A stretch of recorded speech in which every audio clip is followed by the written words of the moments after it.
All across the reef, millions of animals have begun their next generation. But daybreak reveals a sinister arrival. A warning from the frozen south. An iceberg is drifted all the way up from the polar ice cap. Life on this reef is about to change forever.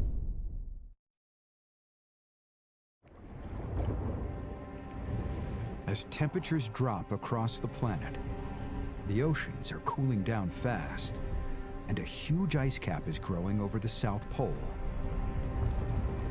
Icebergs are breaking off, and one has made it all the way to the tropics. Life here is living on borrowed time. A female orthocone is looking for somewhere to lay her eggs.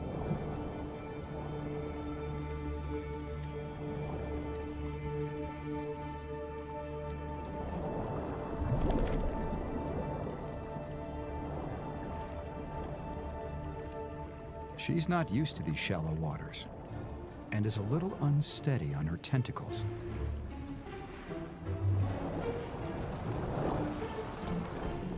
She's also being watched.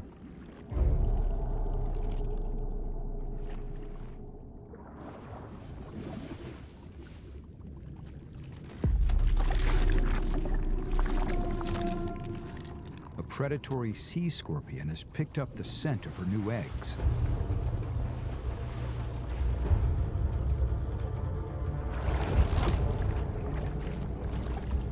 They'd make a tasty meal.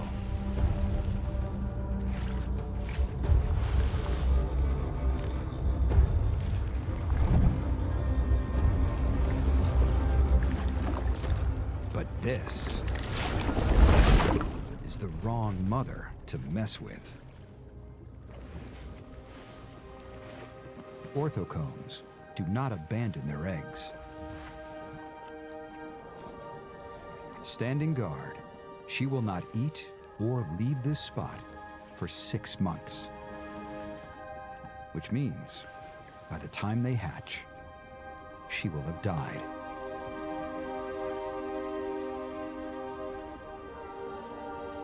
A mother's ultimate sacrifice.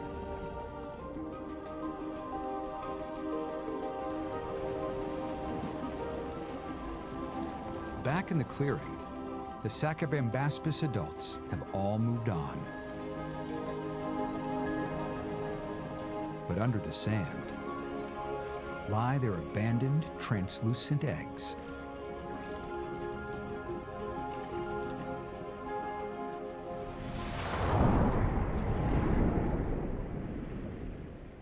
As the days pass, the iceberg that broke off thousands of miles away floats ever closer to the reef. And the freezing cold fresh water cascading down its sides pours directly into the shallows.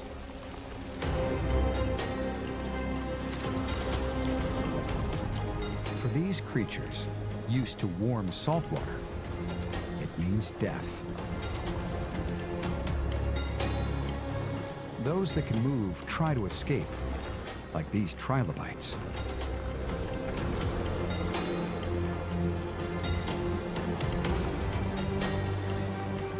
Eventually, the cold water hits the Sacabambaspis nesting site.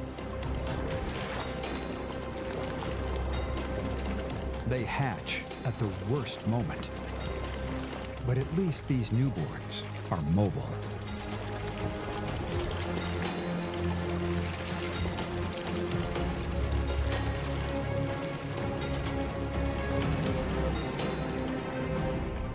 The damage caused by this iceberg is only local.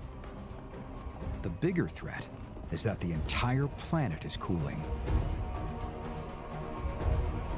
As the polar ice cap in the south grows, it captures water as ice, eventually reaching 8 times the size of today's Antarctica. It locks away so much water that global sea levels drop by 300 feet. Thousands of miles of vibrant and colorful reefs are left high and dry, deprived of the one and only habitat in which it has evolved to thrive. 85% of all the life on Earth is driven to extinction.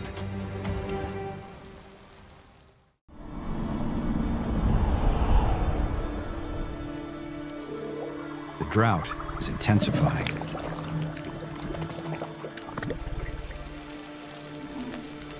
The drier soil no longer holds enough water to sustain the giant scale trees.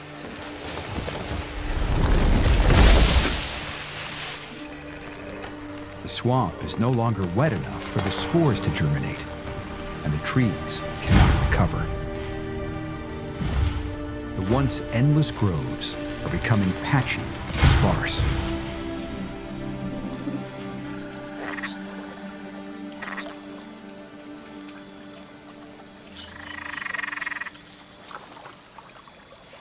Against all the odds, our Diplocaulus mom has managed to keep enough water in her burrow for her eggs to survive.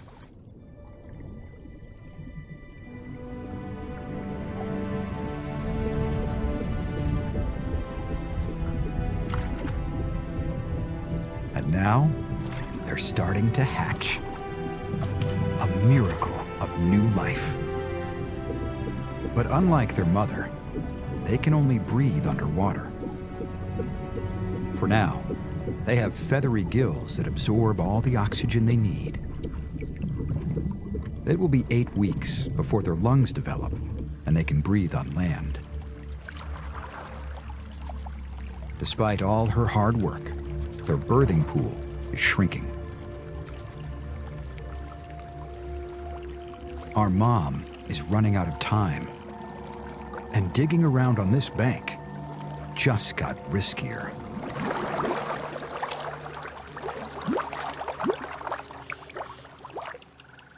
Forced by the drought to hunt in these shallow waters,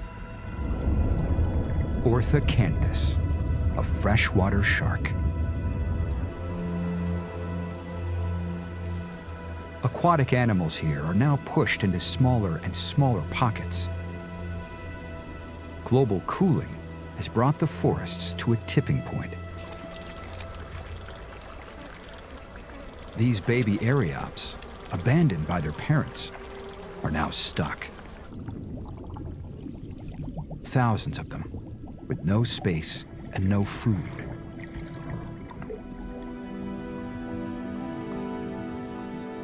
It's not long before they turn on each other.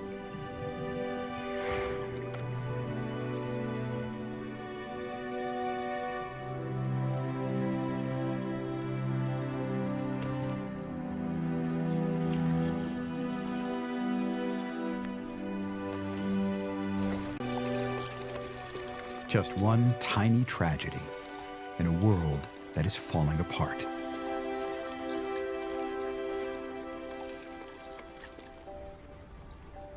In her underground nursery, our Diplocaulus mom is also desperate.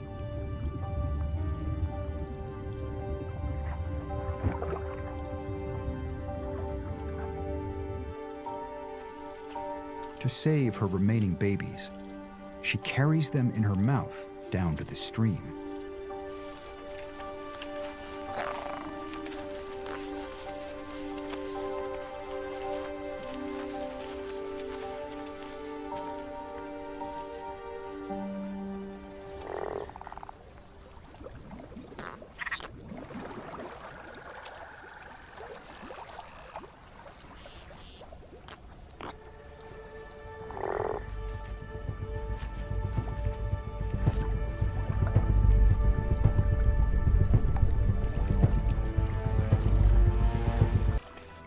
She has no idea she's being stalked.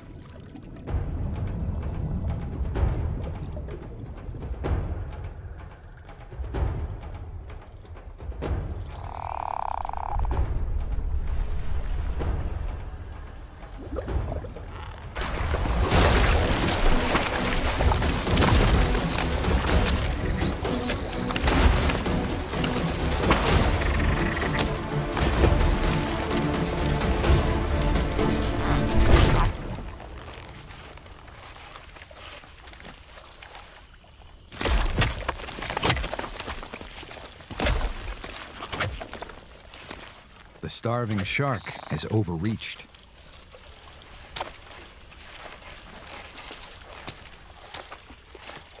His last mistake.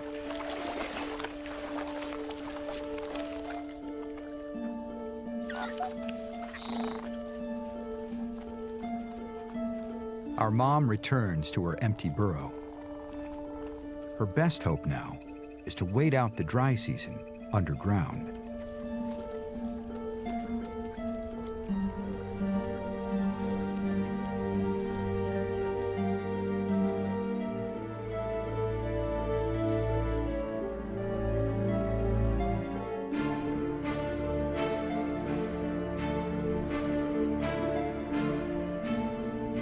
The swampland forests are the architects of their own destruction. By absorbing so much carbon dioxide from the atmosphere, they set in motion unstoppable global cooling. And a cooler world is a drier world.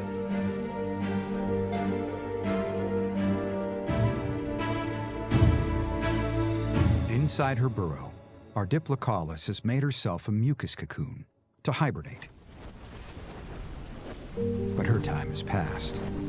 She will raise no more babies in this forest. Outside, the age of plants is coming to an end.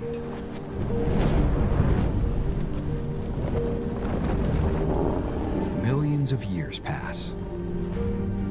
From the west to the east, nearly 90% of swamp forest trees are lost. He won't give up his prize without a fight.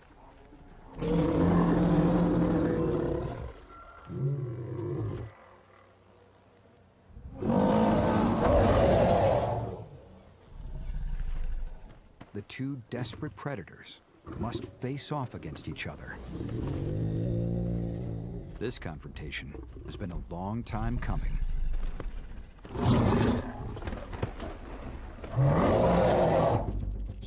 Then, suddenly, clouds of insects fill the air.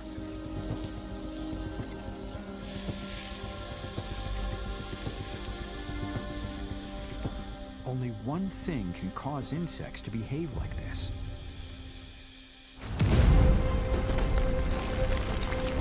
An earthquake.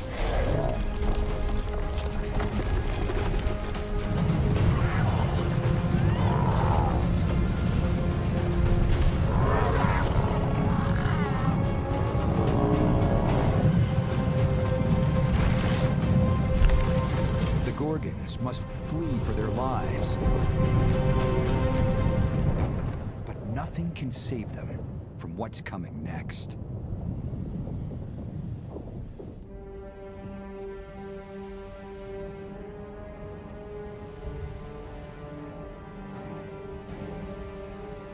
As the ancient supercontinent Pangaea continues to tear apart,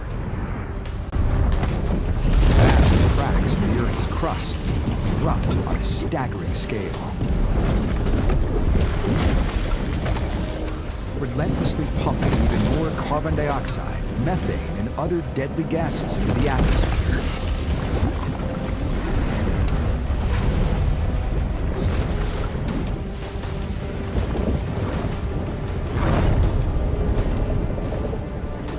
This supercharges a global apocalypse.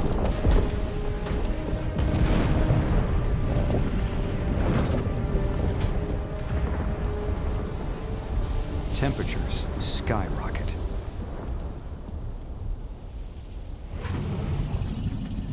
In the hills, our old Alpha continues to run from the heat.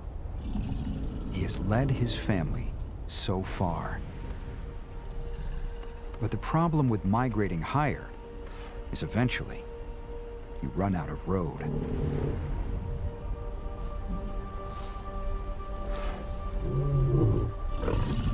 And waiting for him on the summit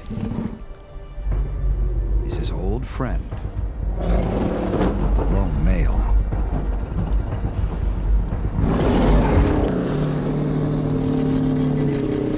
And this time, there is no backing down.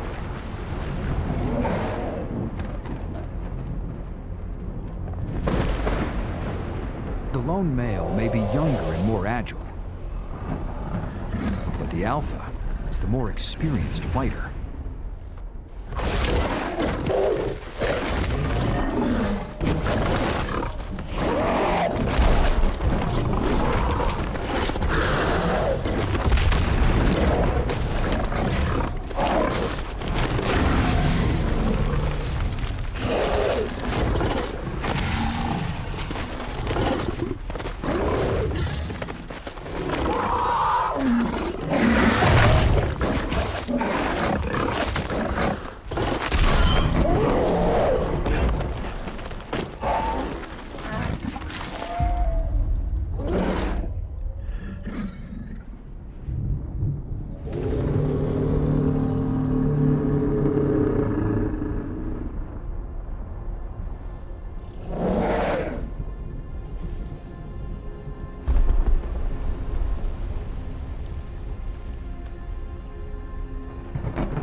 Exhausted, badly wounded, the old alpha has won.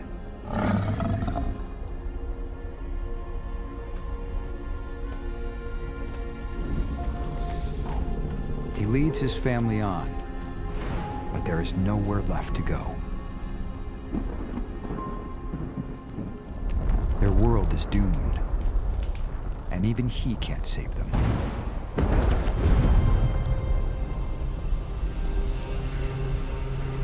Eventually, the northern eruptions will go on to release more than 700 times more carbon dioxide than humans have produced in our entire history. This extinction event is the worst assault on life our planet has ever known. 90% of all species on Earth are wiped out. While the catastrophe makes life impossible for most, a stubborn few species manage to survive.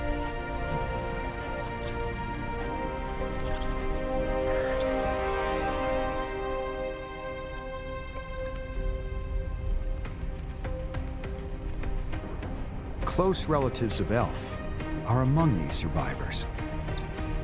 By burrowing and hibernating, their kind withstand everything the volcanoes can throw at them and find ways to endure. This single event changes the entire direction of evolution, as the few survivors go on to establish all the animal dynasties we know today.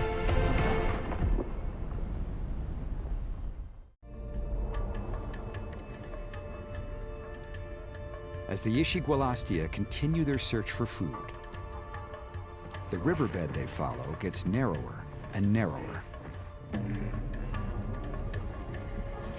Their dependence on one kind of plant has become a curse.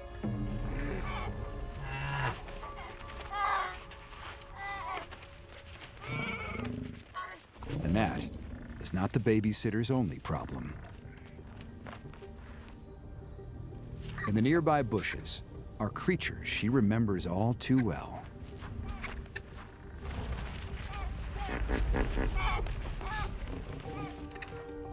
Panphagia. But today, they've changed their menu.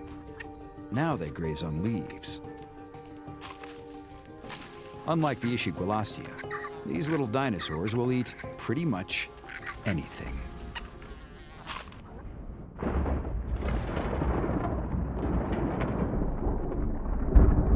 For the first time in 2 years, the monsoon has returned.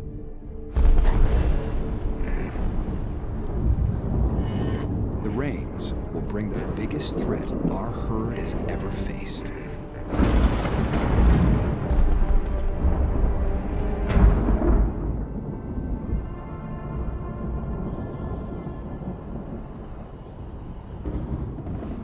Sticking to the river valley, the Ishigualastia herd are enjoying a rare feast of their precious dicroidium plants.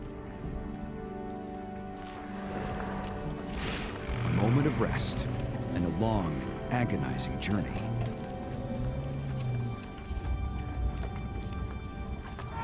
Finally, a chance for our hatchlings to play.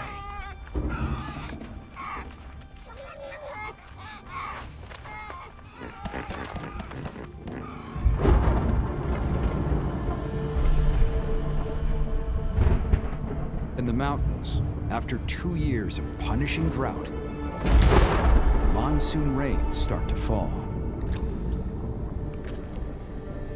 All this water should be a long-awaited gift, but the ground is rock hard. Unable to soak into the earth, the water rushes into empty river valleys,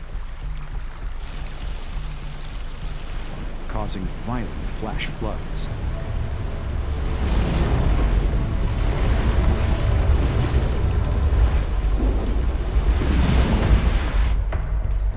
Miles downstream, our herd in the riverbed are right in its path.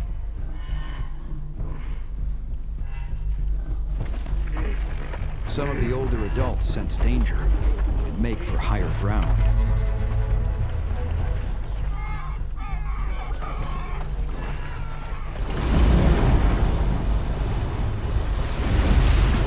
Following their lead, our heroic babysitter tries to get the hatchlings up the riverbank.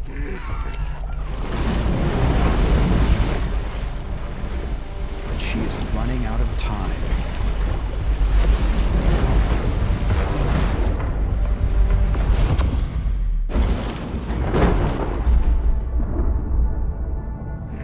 The Ishigualastia herd are feeding at the bottom of a river canyon.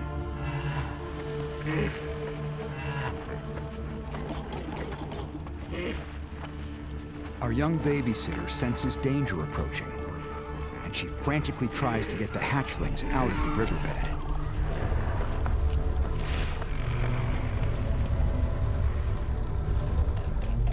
Most of our herd are unaware that thousands of tons of floodwater are heading their way.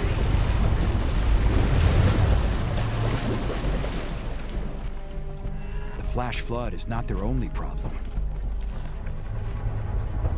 Saurus are back.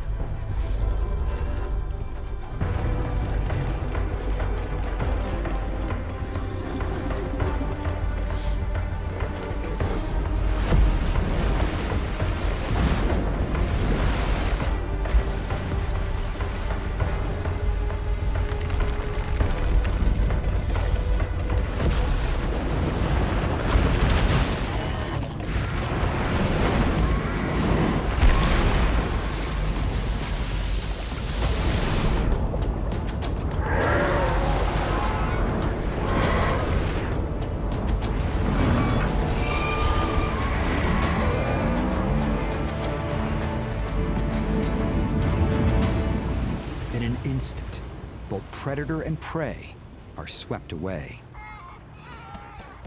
But our little hatchlings have made it out alive. Our heroine is a born fighter, and today, she is ensured the future of her herd.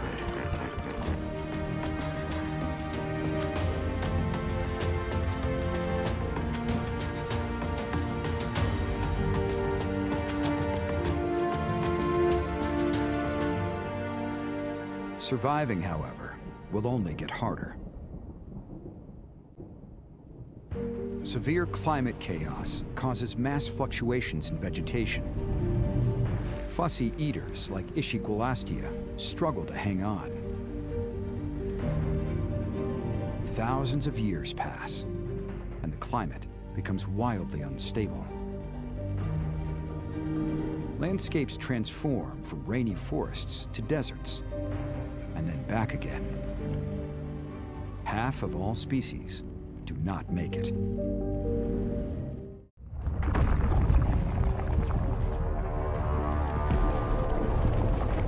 "94 million years ago, and the ocean floor is being torn apart by volcanic eruptions.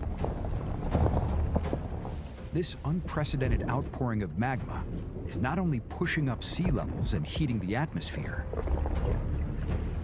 but it is also releasing huge quantities of minerals into the oceans. This is feeding vast blooms of algae.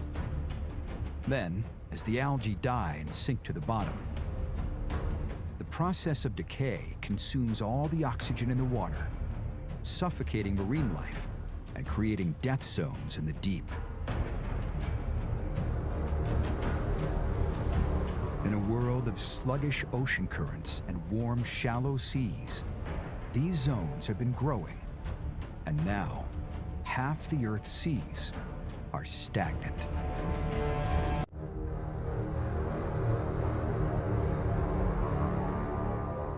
Our planet during the age of dinosaurs. Here, the overheated oceans have created a super hurricane. This vast storm system is now more than 1,000 miles wide and so powerful that clouds have been drawn miles into the atmosphere.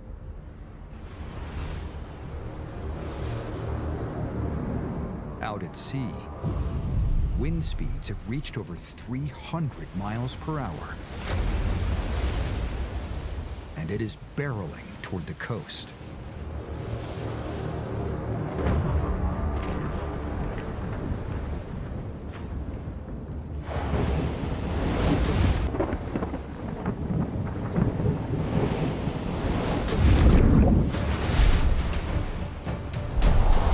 Along the coast, the winds are rising fast, and the ichthyornis fly inland to escape what's coming.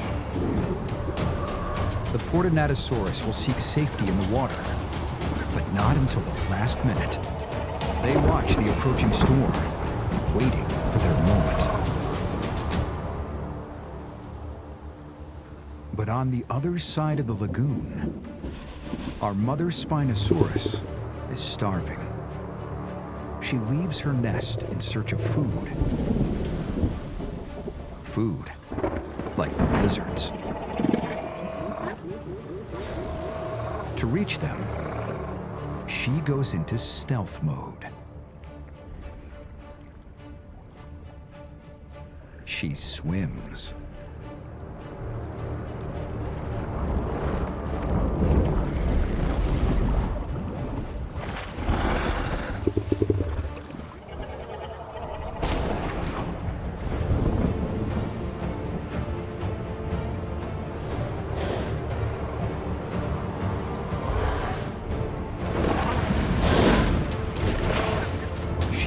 This food to save herself and her babies, but the rocks slow her down.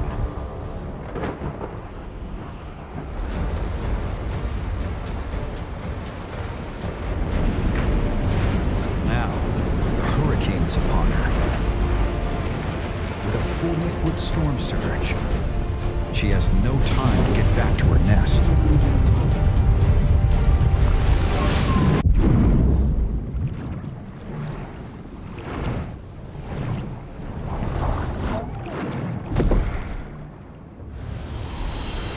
All along the coastline, the storm hits with a vengeance.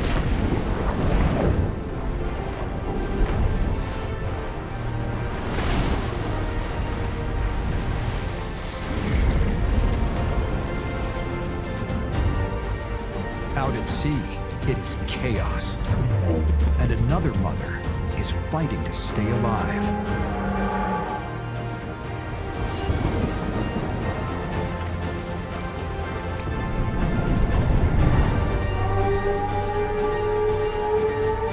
Her baby finally arrives.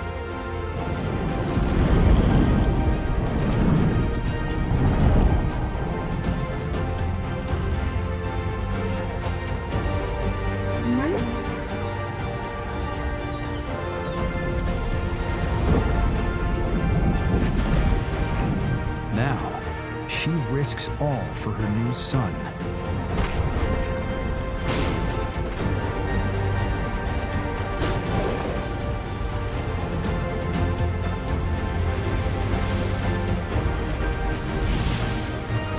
Must lead him to the raging surface to breathe.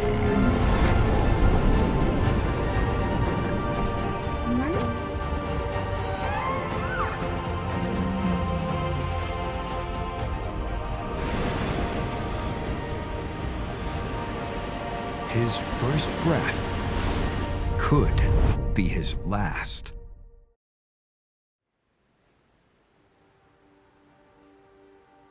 Eventually, the super hurricane passes, but it has completely changed the shape of the coastline.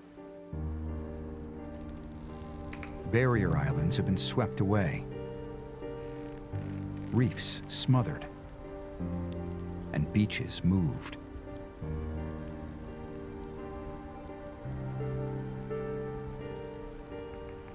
Inland, thousands of square miles of forest have been torn down and flattened. The dinosaurs rule the world, for now. They have no idea everything is about to change.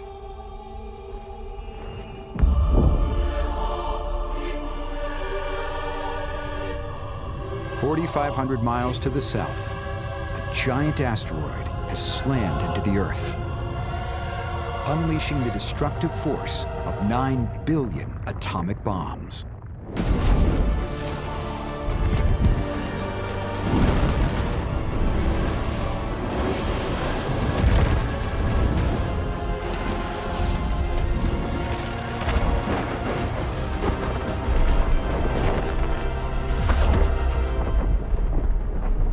Landing off the coast of what is now Mexico, the rock penetrates deep into the Earth's crust, which triggers megatsunamis at sea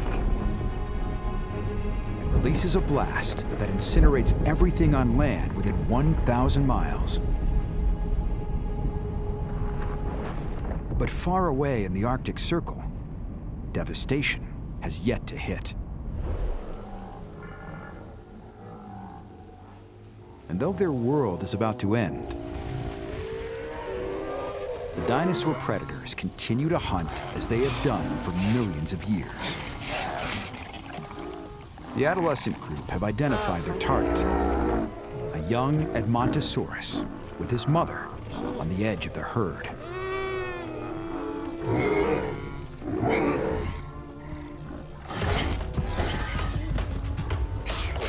The eager teenagers go on the attack, while our couple wait.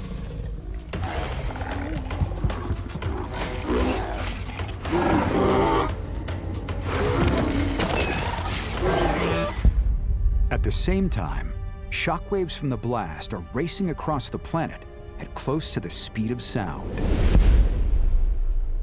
Minutes after the asteroid hit, the first shockwaves reached the Nanuqsaurus Arctic home, triggering earthquakes and blind panic among the dinosaurs.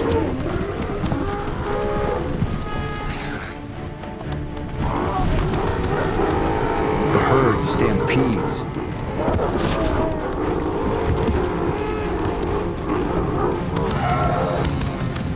In the chaos, those that can't keep up are trampled.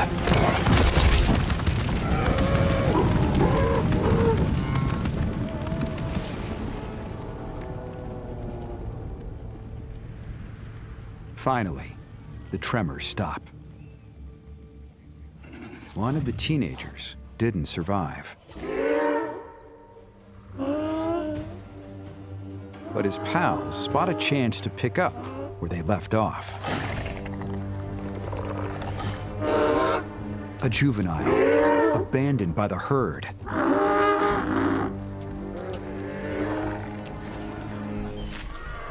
He doesn't stand a chance.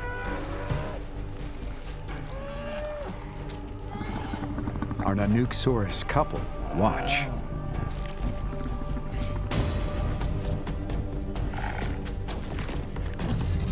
And now, they make their move. After letting the teenagers do the hard work, our more experienced team steals the prize.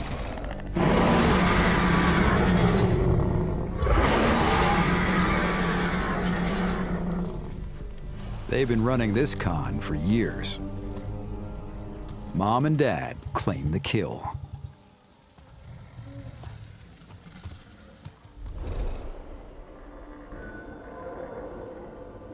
Hours have passed since the asteroid slammed into Earth.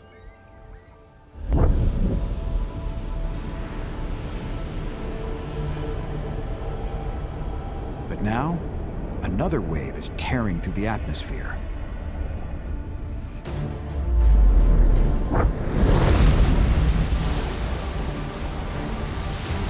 An intense air blast.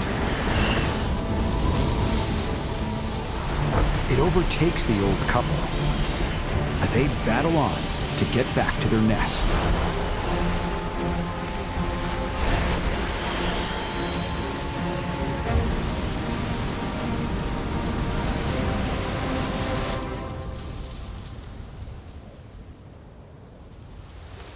At last, the winds break.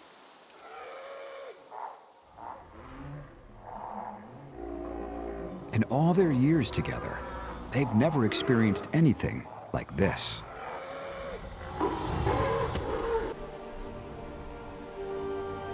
A terrifying and deadly day for all the Arctic animals. They might hope that tomorrow will be easier. But the asteroid isn't finished with them yet.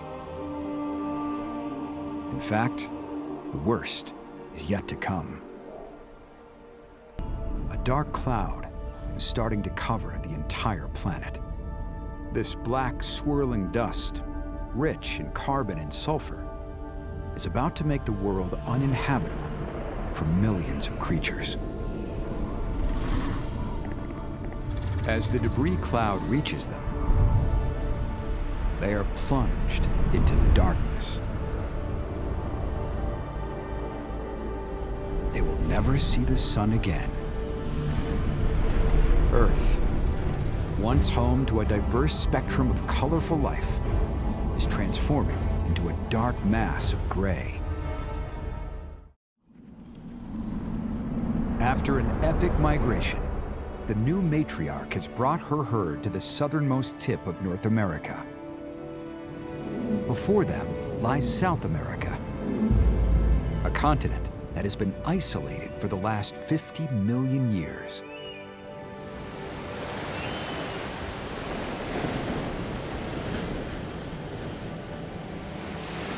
In between stretches miles of shallow sea, crisscrossed with sandbanks and deep channels in all directions. Here, they face an ocean for the first time. The new environment makes the herd nervous. For the innocent calves, it's a fun day at the beach.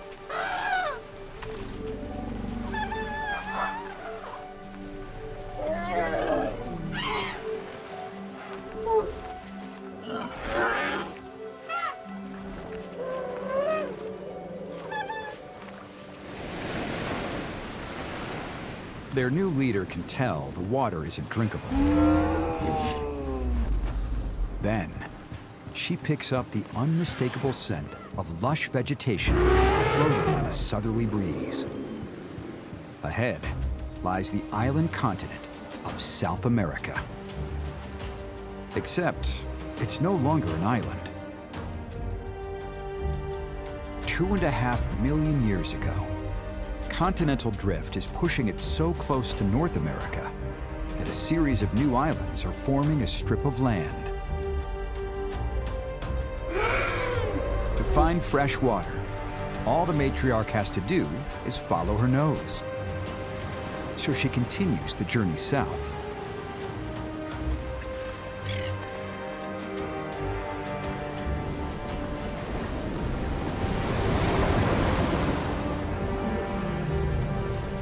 But she is unaware the land bridge they are on only exists at low tide.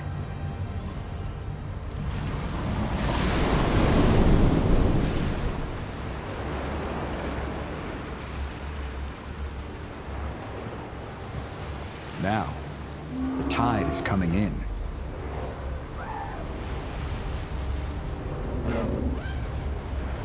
The herd is trapped, surrounded by water.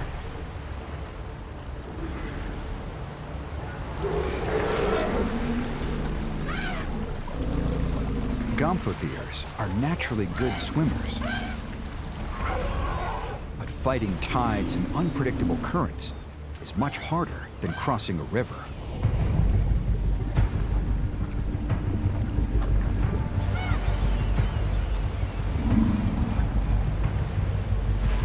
They all struggle to stay together.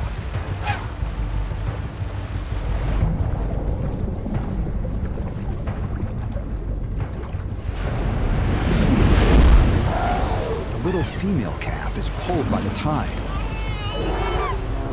The new matriarch can do nothing to help her.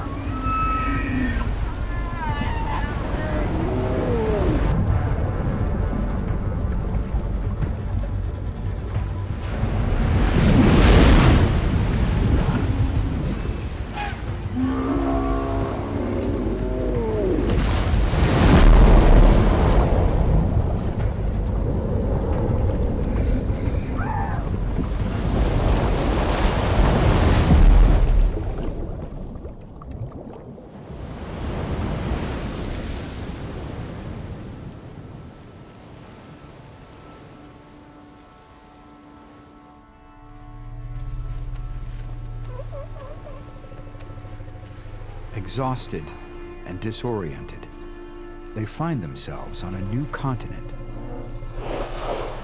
South America. But at what cost?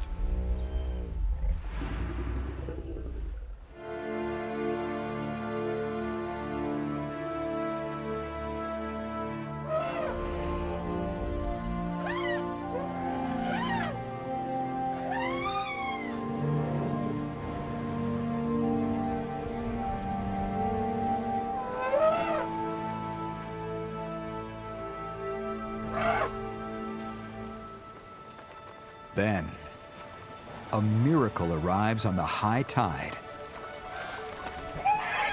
It's his sister. In her young life, she's overcome so much already. And now, she's even managed to survive the rough sea.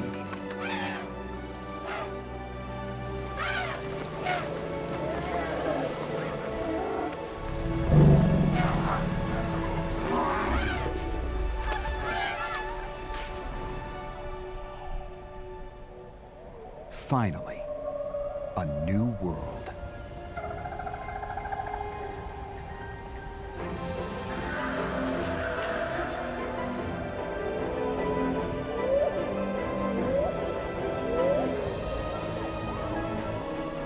This part of South America is less affected by the drought, with plenty of fresh water and dense vegetation. Yet, for the herd and their matriarch, nothing is familiar here. New scents hang in the air. There are strange varieties of fruits.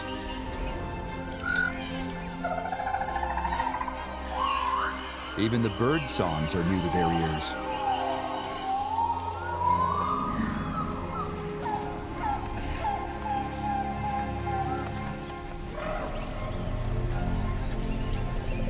Here, they are the aliens. And they have no idea who they'll encounter.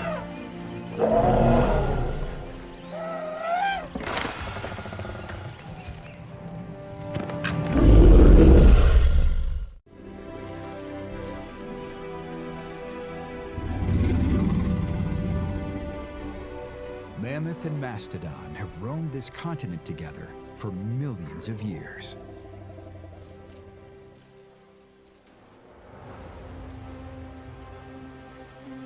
Yet all these creatures are living on borrowed time. The giant ice sheet is a ticking time bomb. As it continues to melt, it's doing more than just swelling rivers. Vast quantities of water are on the move.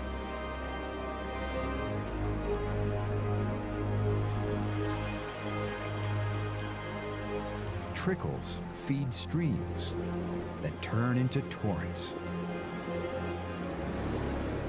And entire rivers vanish down deep holes in the ice. But this glacial meltwater doesn't just disappear.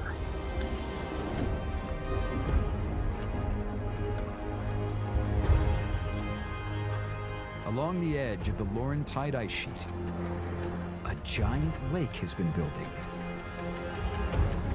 year by year. Now it covers an area larger than all the Great Lakes combined. 2,300 cubic miles of meltwater, held back by dams of rock and ice. And as the pressure builds, these dams are about to break. On the wooded slopes below, our mama bear has poached a fresh carcass. But her cubs are not where she left them. A mother's work is never done.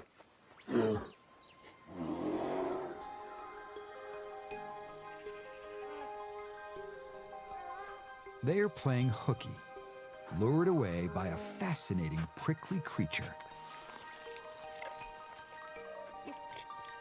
A porcupine.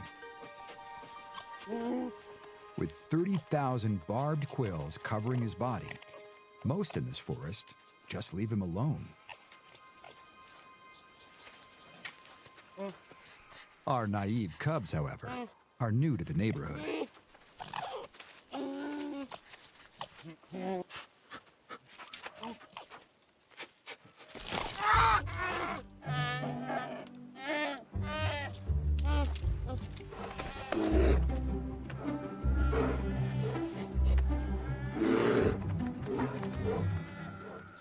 Rude. Our mama bear's jaws may be bone-crushingly powerful, but she can also use them for delicate cub maintenance.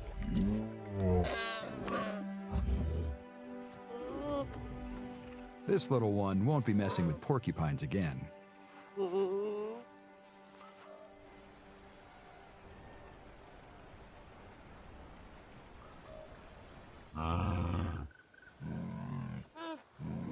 After months of only their mother's milk, this is the cubs' first taste of meat. But Mama Bear senses something's not right.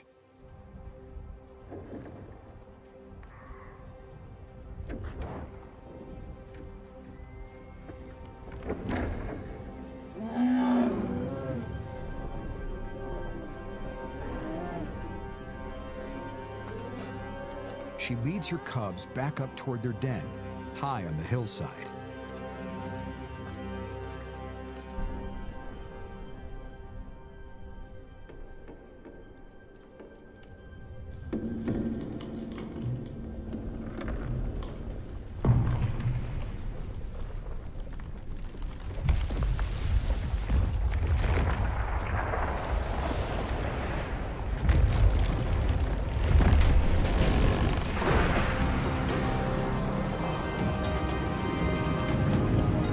Giant wall of ice finally breaks.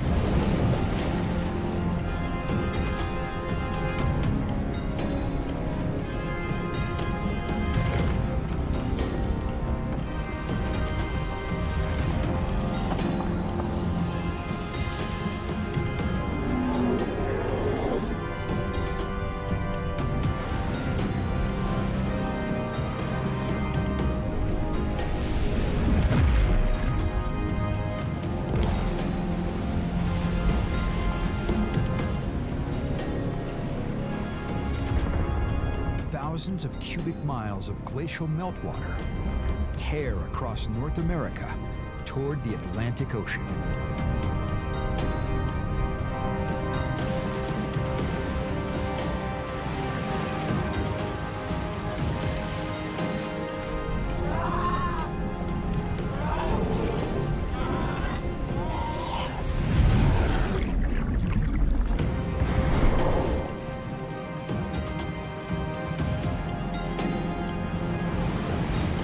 This event, 12,000 years ago is one of the greatest flash floods in the history of the planet.